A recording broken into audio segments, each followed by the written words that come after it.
हरे कृष्णा, आप सभी का स्वागत है। तो आज हमारे साथ में ललित कृष्ण प्रभु जी है इस्कॉन वृंदावन से।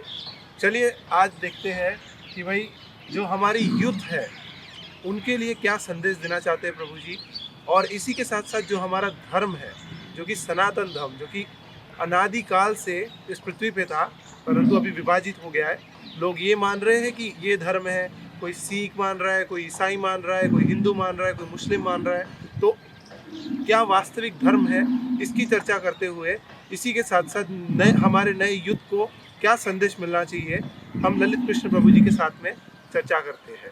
हरे कृष्ण प्रभु। हरे कृष्ण। तो प्रभु जी, जैसा मेरा पहला प्रश्न आपसे ये हैगा, सनातन धर्म में केवल भगवान श्री कृष्ण की ही भक्ति क्यों करना? क्योंकि ये सनातन धर्म आजकल का नहीं है।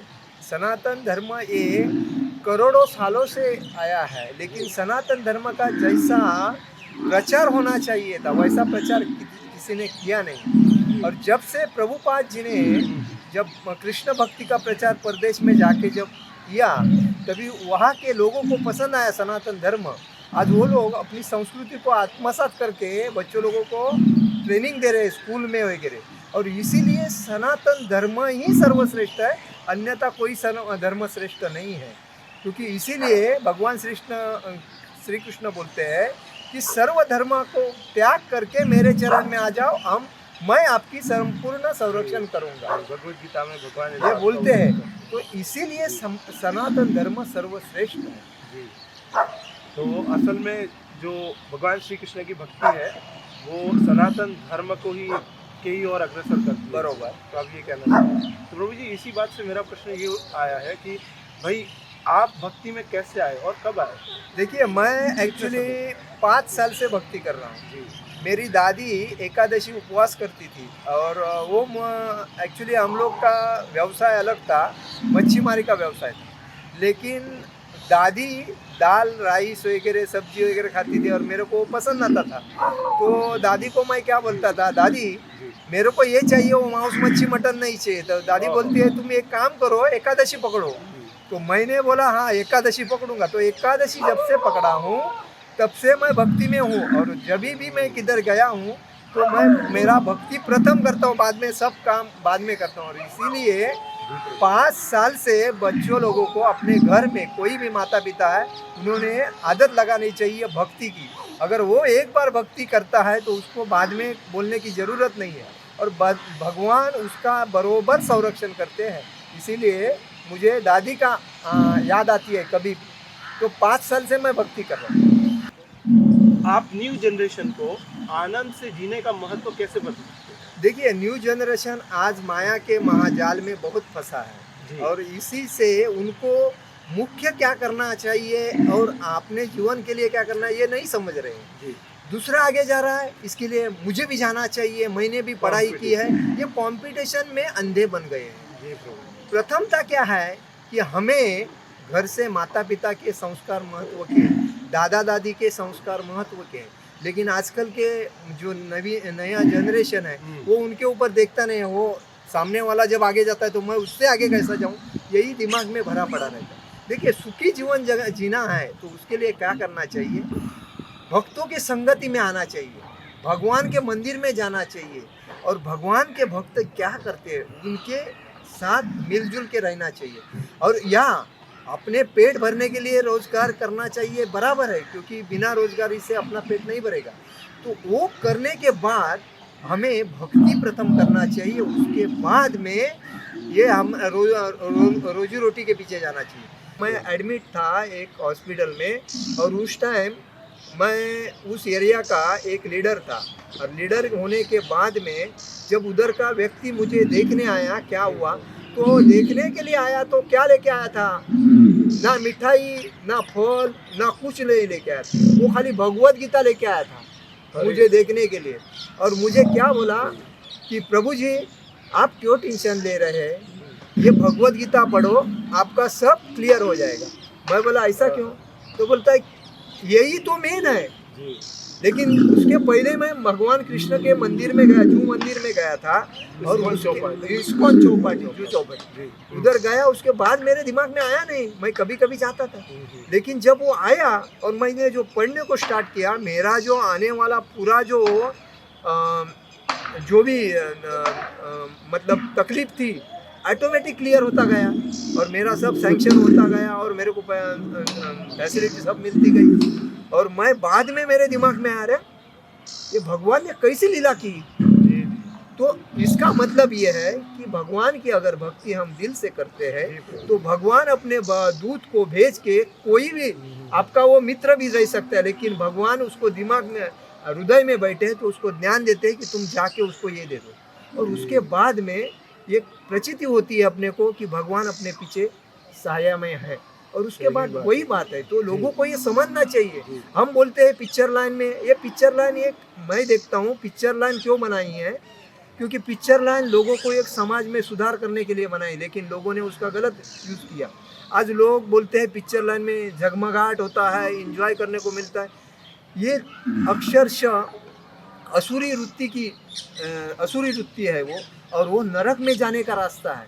और भगवत धाम जाने का जो रास्ता है वो भक्ति है, और भक्ति जो करता है भले वो गरीब रहे लेकिन वो भगवत धाम जाएगा, क्योंकि भगवान बोलते हैं तुमने सर्व त्याग करके मेरी भक्ति की है, तो मेरा कर्तव्य बनता है तुम्हारी रक्षा करो और तुम्हारा सब कुछ तुम्हें दे दूँ। तो ये बात है। माननीय प्रधानमंत्री नरेंद्र मोदी जी ने एक बहुत सुंदर बात कही कि भगवत गीता देते समय इससे कीमती चीज़ मेरे पास कुछ है नहीं लेने के लिए, और इससे कीमती चीज़ मेरे पास कुछ है नहीं देने के लिए।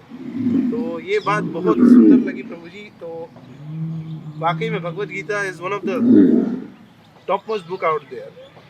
मतलब इसी बात से मेरा एक अगला प्रश्न आ रहा है। तो प्रभु जी, जैसे मनुष्य को जीवन में काफ़ी कष्ट होते हैं, काफ़ी तकलीफें होती है, तो वो मनुष्य इन तकलीफों से कैसे उठ सकता है? मतलब मनुष्य जीवन में तकलीफ ना हो तो इसके लिए क्या कर सकता है? देखिए इसमें क्या है, भगवान राम भी थे, मनुष्य जीवन में धरती पे आए थे, भगवान कृष्ण भी थे, मनुष्य जीवन में धरती पे आए। इन्होंने तकलीफ नहीं सही, इन्होंने तकलीफ तो बहुत सही, लेकिन आजकल का जो नया पीढ़ी है या जो व्यक्ति है उनको तकलीफ नहीं चाहिए, उनको आनंद चाहिए, सुख चाहिए। माँ बाप ने बना के रखना चाहिए तो हम इंजॉय करेंगे, हमको तकलीफ नहीं करना है, हमें रेडीमेड मिलना चाहिए। ये सब मूर्खता है। हर व्यक्ति को समझना चाहिए अगर मैं तकलीफ नहीं सही हूँ तो मेरा जीवन व्यर्थ है। मुझे जितना तकलीफ में मिले उतना कम है, क्योंकि कुंती माता ने क्या बताया, कुंती माता ने भगवान श्री कृष्ण से क्या कहा था, मुझे सुख नहीं चाहिए, संपन्नता नहीं चाहिए, कुछ नहीं चाहिए, मुझे तकलीफ चाहिए, क्योंकि तुम तकलीफ जिसके साथ रहती है उसके साथ में तुम रहते हो, भगवान श्री कृष्ण से कहा। और इसीलिए कुंती ने दुख मांगा था और वो सुखी बन गई। तो हर व्यक्ति को लगना चाहिए मैं अगर इस कलयुग में जी रहा हूँ, दुखालय में जी रहा हूँ, तो मुझे जितना भी तकलीफ हो रहा है तो वो मेरे को एक जीवन स्वच्छ का रास्ता मिल रहा है, जीवन स्वच्छ चलने का। तो आनंद से आत्मसात करना चाहिए, और जितना भी भगवान दुख देवे ना, आनंद महसूस करना चाहिए। दुख, मैंने जीवन में बहुत दुख सहा लेकिन मैं बोलता नहीं, और दुख सहने के बाद सुख जो मिलता है ना। एक प्रश्न मेरा ये था कि जैसे पांडवों जी ने भी दुख सहा लेकिन भगवान का साथ उन्होंने नहीं छोड़ा, है ना। तो जैसे किसी भी परिस्थिति में हमें भगवान का साथ नहीं छोड़ना चाहिए, भगवान श्री कृष्ण। तो प्रभु जी, आपके जीवन में कोई ऐसी परिस्थिति आप बता सकते जो सबसे विकट रही हो? विकट पड़ी वही मैंने आपको बताया कि मैं जो हॉस्पिटल में था, मेरे पास पैसा भी नहीं था और मुझे हृदय विकार का जो प्रॉब्लम हुआ था, तभी डॉक्टर ने जब बोला 1,35,000 रुपया लगेगा, तो मेरी मिसेस रोने लगी। और सब जो मैं उस एरिया का लीडर था, वो लोगों ने चंदा जमा करके मेरे को दक्षिणा दी, तो डोनेशन दे दिया। और डोनेशन देने के बाद मैं आश्चर्य हो गया। लेकिन जो भगवान श्री कृष्ण भगवान ने जब उस बंदे के पास जब भगवत गीता भेजी, और उस भगवत गीता मैं पढ़ता रहा, और ऑटोमेटिकली लोग जाते अपना काम करते रहे, और कोई कंपनी ने उसको, मैं जो काम कर रहा था पीएफ से पैसा देके जो पैसा मिला, और काम कैसा इमीडिएट सब प्रोसीजर आया और मेरा सब क्लियर हो गया। ये मेरा बहुत महत्व का चीज़ है। वही विकट पर गरीब आदमी के पास 1,30,000 रुपया कहाँ से आएंगे? सही बात है। समझ में आया? नहीं, बिल्कुल तो समझ ये जो प्रसंग है मैं कभी भूलता नहीं। और क्या है, जिसके पास पैसा होता है सब आ जाते हैं उसके पास, जब गरीब रहता है उसके पास कोई नहीं आता है। तो हमें गरीब को सपोर्ट करना चाहिए, और गरीब जब रहेगा ना उसको हंसना नहीं चाहिए। जिस प्रकार से शास्त्रों में 4 वर्णों का उल्लेख है कि ब्राह्मण, क्षत्रिय, वैश्य, शूद्र, तो ये कहा जाता है कि क्षत्रियों के जो शूद्र है वो क्षत्रियों के प्रोटेक्शन में रहते हैं, रक्षा के अंदर में रहते हैं। तो आपने बिल्कुल सही बात कही प्रभु जी। और जो बात आपने बताई कि सभी लोगों ने मिलकर के आपकी मदद करी और भगवान स्वयं आए, ऐसा दिख ही रहा है। तो प्रभु जी, इसी बात से, जैसे आप अभी गृहस्थ हैं, 4 आश्रम है, तो उनमें से जो गृहस्थ आश्रम आपने चुना, गृहस्थ ब्रह्मचारी कह लीजिए, है ना, तो इसमें आप इतना जल्दी क्यों आए? देखिए 50 साल के बाद ना हर व्यक्ति ने, क्योंकि उम्र से 18 साल से गृहस्थ लेके, ब्रह्मचारी वानप्रस्थ भी कहा जाता है। हाँ 18 साल से आदमी कमाता है, 22 साल से कमाता है या 25 साल से कमाता है। तो जब आदमी 50 साल होने के बाद ना उसको खुद को समझना चाहिए, मेरी जवाबदारी सब दूसरों के बच्चों के ऊपर देके हमें भक्ति में आना चाहिए, क्योंकि उस टाइम भक्ति करने को मिलता नहीं, थोड़ा थोड़ा कर, लेकिन 50 साल के बाद अपन ज़्यादा भक्ति कर सकते हैं। इसीलिए व्यक्ति ने 50 साल के बाद ना अपने को भक्त बनाना चाहिए।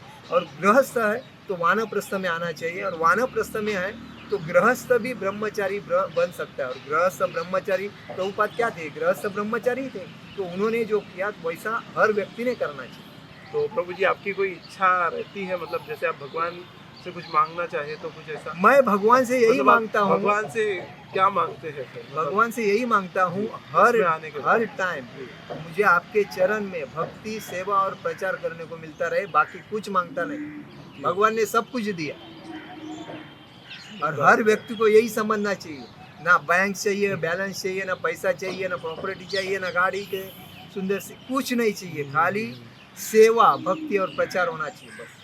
काफ़ी अच्छा लगा आपसे वार्तालाप करके। मेरा एक ही प्रश्न है आपसे कि हर व्यक्ति को, मतलब ये सभी हमारे दर्शकों के लिए है, कि हर व्यक्ति को जीवन में कैसे सुख प्राप्त हो सकता है? सुख यही है, मन देखिए चंचल है, मन को शांत करना चाहिए, और इसीलिए हमें भगवान का जो नाम है, हरे कृष्णा कृष्णा कृष्णा हरे हरे, हरे राम राम राम हरे हरे, ये हमें आधा घंटा कम से कम बैठ के चैंटिंग करनी चाहिए। देखिए हमारे हृदय में भगवान का अंश जो है आत्मा, तो उसको हम प्रोटीन जब देते हैं ना, तो वो हमारी बुद्धि, आरोग्य, मन सब कुछ स्थिर लेता है, और बाद में शांति से हमारे विचार अच्छे होते हैं, और बाकी टेंशन तो ऑटोमेटिक निकल जाए। जैसा समुंदर है, समुंदर में जहाज जाता है तो पानी ऑटोमेटिकली बाहर जाता है और जहाज निकल जाता है, वैसा जीवन है। तो जीवन भी ऐसा ही जीना चाहिए। इसीलिए मैं बोलता हूँ हरे कृष्ण महामंत्र बोलते रहो, आनंद से रहो, और जीवन सुखी रहो। जी प्रभु जी, ये बात ना मेरे को बहुत सुंदर लगी प्रभु जी की,